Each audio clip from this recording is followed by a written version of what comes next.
Good morning, students. Today we will do exercise 12.2, question number 5. A rhombus-shaped field has green grass for 18 cows to graze.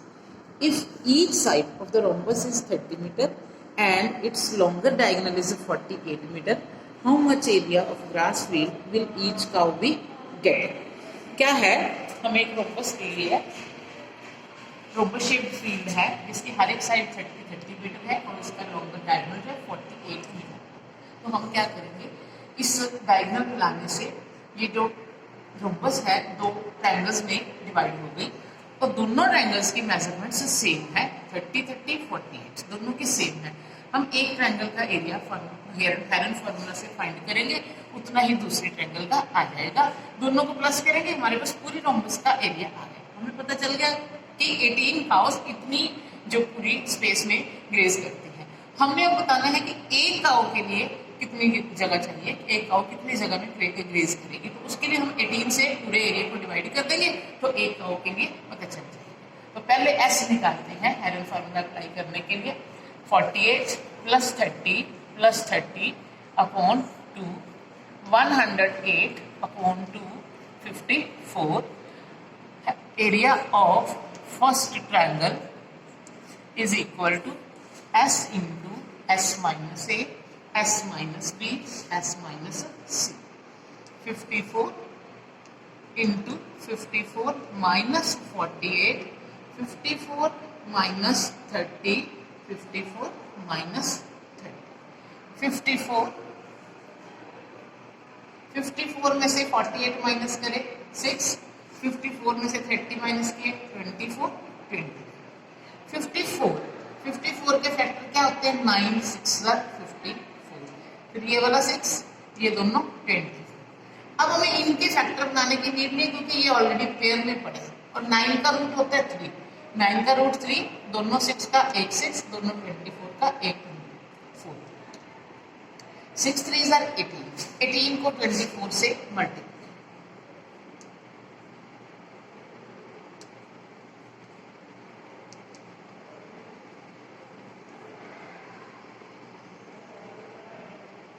432 centimetre square. तो जितना इस triangle का area आया उतना दूसरे triangle का area आ गया। तो एरिया ऑफ रोम्बस चाहे 2 से मल्टीप्लाई कर दो चाहे उसमें उतना ही ऐड कर दो।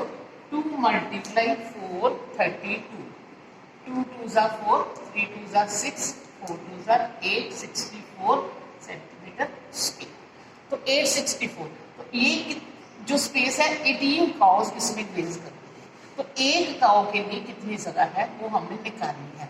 ए required area for 1 cow, total cows कितनी है 18, तो 864 को 18 से डिवाइड करते हैं। इसको कट करते हैं 2 के टेबल पे, 2 9 जा 2 4 जा 2 3 जा 2 2 जा। अब ये 9 के टेबल पे देखो जाता है 4 और 3 7, 7 और 2 9, एक्जैक्टली 9 पे डिविजिबल होना चाहिए। तो 9 5 जा 45 होता है, नहीं 9 4 जा 36, 36 7 बच गए, 9 8 जा 48 मीटर स्क्वायर। सारा मीटर स्क्वायर में है, मीटर स्क्वायर 48 मीटर स्क्वायर जो है एक काउ को ग्रेज करने के लिए एरिया चाहिए। Umbrella is made by stitching 10 triangular pieces of cloth of 2 different colors. Each piece measuring 20 centimeter, 50 centimeter and 50 centimeter. How much cloth of each color is required for the umbrella? देखो students, ये एक umbrella है, हमें दी गई है, इसके 10 pieces लगाए गए हैं। इसके अंदर 2 कलर इसके यूज किए गए हैं और हर एक जो पीस है 20 बाय 50 सेंटीमीटर का लगाया गया है। तो हमने बताना है how much cloth of each colour is required for the umbrella.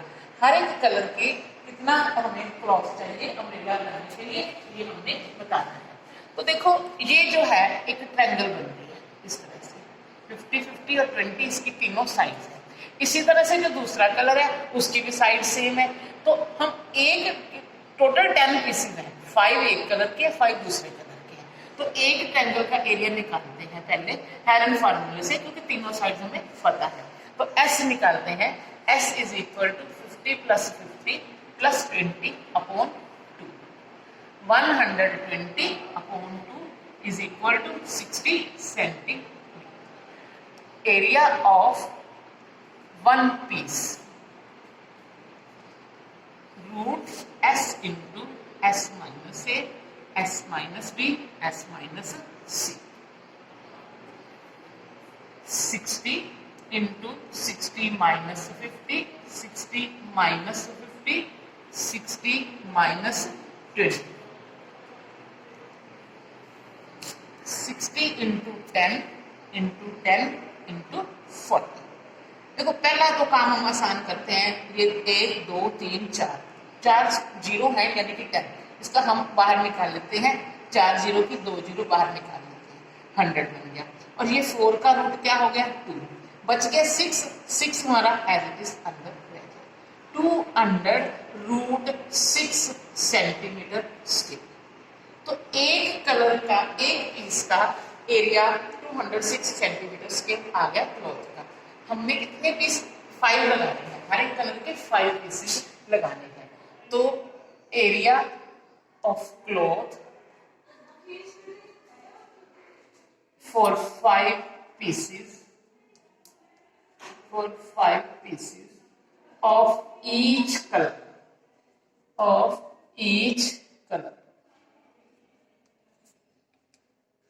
5 multiply 206 1000 root 6 centimetre square. 1000 root 6 centimetre square एक कलर का चाहिए और 1000 रूट 6 ही दूसरे कलर का कपड़ा जो है हमें चाहिए centimetre square. A kite is in the shape of a sphere with diagonal 32 centimeter and an isosceles triangle of the base 8 centimeter and sides 6 centimeter each is to be made of 3 different shapes as shown in the figure. Find how much paper of each shade has been used in it. ये first अलग shade है, first part का, second part का अलग shade है, third part का अलग shade है, तीनों पार्ट्स का अलग अलग जो है शेड के लिए कितना पेपर यूज हुआ है ये हमने बताना है. तो सबसे पहले हमें पता है कि ये स्क्वायर की शेप है, हमें स्क्वायर के डायगोनल्स गिवन है, तो हमें पता है डायगोनल्स की प्रॉपर्टी क्या होती है स्क्वायर की कि they bisect each other at right angles. तो सबसे पहले हम ये प्रॉपर्टी नोट करते हैं. We know that diagonals of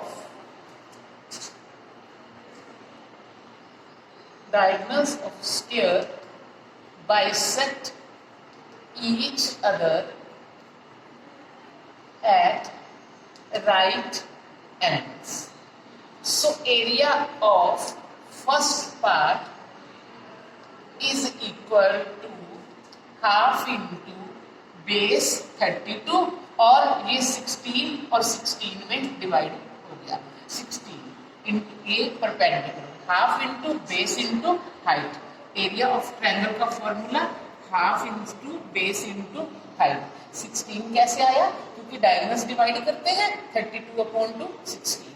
तो 2 16s are 32, 16 16s are 256 centimetre square.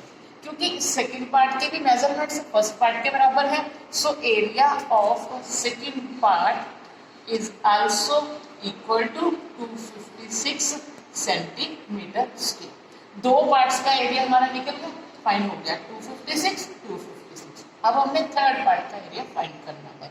तो थर्ड पार्ट का एरिया एक ट्रायंगल बन रही है जिसकी हमें तीनों साइड्स पता है, फिर हम इसके ऊपर हेरेंस फॉर्मूला अप्लाई करेंगे. तो एरिया ऑफ थर्ड पार्ट के लिए पहले s निकालेंगे. 6 प्लस 6 प्लस 8 अपॉन 2, 6 और 6 12, 10 और 8 20, 20 upon 2 10, 10 centimetre. Heron formula area of third part, area of third part is equal to root s into s minus a, s minus b, s minus c. 10 into 10 minus 6 10 minus 6, 10 minus 8. 10 into 10 multiply 4 multiply 4 multiply 2. Factor बनाते हैं इसके 10 के. 2 5 10, 4 into 4 into 2, दोनों 2 का एक 2 बाहर, दोनों 4 का एक 4 बाहर. √5 जो है अंदर रह गया. 8√5 सेंटीमीटर स्क्वायर. √5 की वैल्यू आप खुद निकालोगे और उसको 8 से मल्टीप्लाई करोगे. ठीक है, तो इसका आंसर आ जाएगा. अगर वैसे यहाँ भी छोड़ दे तो गलत नहीं है, लेकिन आप आगे खुद अपने आप ट्राई करोगे. √5 की वैल्यू लॉन्ग डिवीजन मेथड से फाइंड करके उसकी 8 से मल्टीप्लाई हो जाएगी. तो फिर से एक बार देखो सारा सम कि पहले हमने देखा कि ये स्क्वायर है, स्क्वायर के हमें डायगोनल्स गिवन है. उसने हमें कहा कि एक डायगोनल, ये हमने अपने आप देखना है कि अगर एक डायगोनल 32 है तो दूसरा भी 32 होता है, क्योंकि स्क्वायर के डायगोनल इक्वल भी होते हैं और बाइसेक्ट भी करते हैं, राइट एंगल पर भी करते हैं. इसलिए यहाँ पर राइट एंगल बन गया. तो हमने पहले फर्स्ट पार्ट का एरिया निकाला. एरिया ऑफ फर्स्ट पार्ट का formula half into base into height 56. Same second की मेजरमेंट थी तो सीधा लिख दिया सेम. थर्ड पार्ट के लिए हेरन फार्मूला लगाया. हेरन फार्मूला के लिए पहले एस निकाली, एस निकाल के एरिया निकाला 8.5 centimetre. A floral design on a floor is made up of 16 tiles which are triangular. The sides of that triangle being 9 centimeter, 28 centimeter and 35 centimeter. Find the cost of polishing the tiles at the rate of 50 पैसा पर centimetre square. ये देखो हमें जो है tiles दी गई हैं, उसकी दो कलर यूज हुए हैं. टोटल 16 टाइल्स हैं. तो हर एक टाइल की जो मेजरमेंट है 9 सेंटीमीटर, 28 सेंटीमीटर और 35 सेंटीमीटर है. तो इसको इन सबको टाइल्स को पॉलिश करने का हमने कॉस्ट बतानी है, जबकि कॉस्ट का रेट जो है 50 पैसे पर सेंटीमीटर स्क्वायर है. तो इसके लिए पहले हम क्या करेंगे, पहले इसका एरिया फाइंड करेंगे एक टाइल का. तो एक टाइल का एरिया फाइंड करने के लिए first of all we will find S. S 9 plus 35 plus 28 upon 2.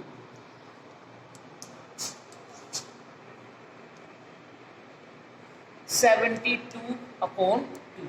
8 और 5 13, 13 और 9 22, 2 और 2 4, 4 और 3 7, 36 centimetre.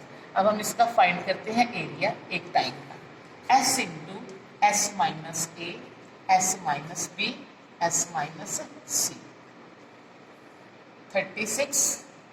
36 minus 35, 36 minus 9, 36 minus 28. 36 into 1 into 27 into 36 में से 28 माइनस के 8, 3 में से 8 के 8. तो जो 36 है इसका रूट ये 6 इंटू 6 और 27 जो है 3 इंटू 3 इंटू 3 और जो 8 है 2 इंटू 2 इंटू 2.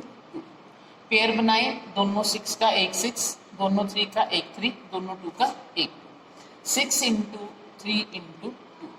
अंदर क्या बच गया, एक 3 और एक 2, 3 इंटू 2 क्या बन गया हमारे पास 6 3 18, 18 2 36, 36 √6. 36 √6 सेंटीमीटर स्क्वायर. अब हम √6 की वैल्यू फाइंड करते हैं. √6 2 2 4, 6 में से 4 गए 2, पेड़ उतारा 2 और 2 4. अब देखो कितने पे जाता है ये 4 6 24 हो गया. 4 5 20 बड़ा हो जाएगा. 4 पे करके देखते हैं. 4 4 16, 16 और 1 7.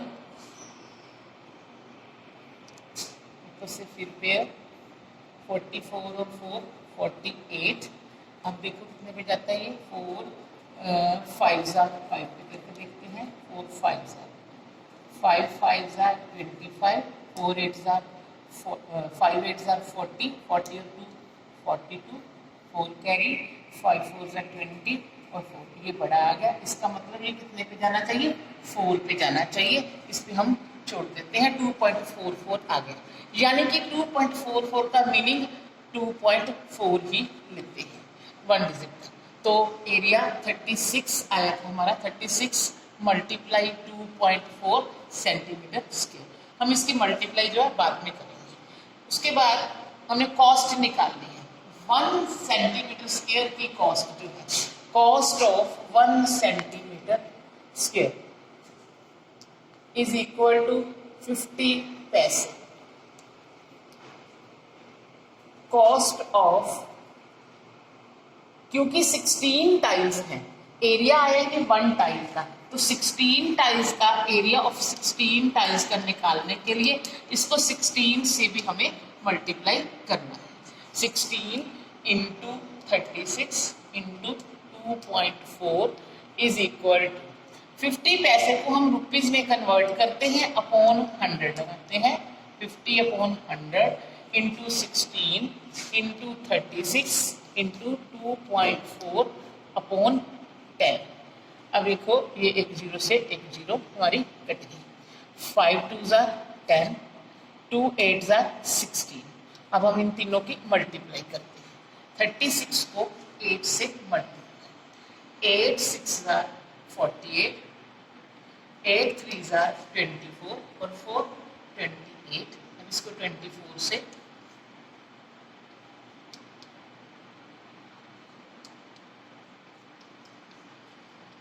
5 6 9 1 2। एक बार मल्टीप्लाई चेक करते हैं। तो ये हमारा आंसर आ गया 691.2 रुपीज 691.2। देखो बच्चों, ये हमने 1 डेसिमल तक लिया था।